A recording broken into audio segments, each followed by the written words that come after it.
Are you frustrated by that annoying Windows Update error 0x80240fff popping up again and again? You're not alone, but the fix is easier than you think. I will give you 6 reliable solutions to fix the Windows Update error and get your system back on track. Solution 1. Run the Windows Update. Troubleshooter. The first step is to use the built-in Windows Update Troubleshooter. This handy tool is developed to automatically detect and resolve common update issues. Head over to Settings greater than System greater than Troubleshoot, select Windows Update, and click Run the Troubleshooter. Once it completes its scan and fixes any problems it finds, restart your computer and check if the error is gone. Solution 2. Pause. Updates. Temporarily. Sometimes a specific update causes the problem. Pausing updates can give Microsoft time to fix known bugs.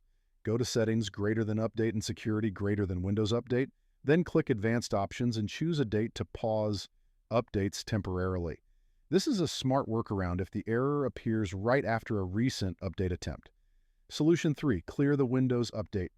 Cache. A corrupted update cache is a common culprit behind update errors. To fix it, open the command prompt as an administrator and enter the following commands one by one: netstop wildserve, renc:\windows, software distribution, softwaredistribution.old, and then netstart wildserve. This clears and resets the update cache. After doing this, try running Windows Update again. Solution 4. Disable third-party antivirus or VPN. Some antivirus programs and VPNs can block Windows from connecting properly to update servers.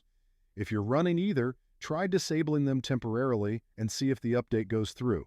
If it does, you want to adjust their settings or consider switching to more compatible alternatives. Solution 5. Restart Windows. Update services. Windows relies on several services to run updates in the background. If one of these stops working, you will see the 0x80240fff error. Open the Services app by typing Services in the search bar. Check for services like Windows Update, Cryptographic Services, and Background Intelligent Transfer Service. Right-click them and choose Restart. Solution 6. Run an SFC scan. Corrupted system files can also cause update problems. Open the command prompt as administrator and type sfc/scannow. This command will scan for and fix damaged system files. Once it finishes, reboot your PC and try updating again. If this video helped you out, be sure to like, share, and subscribe for more tech tutorials.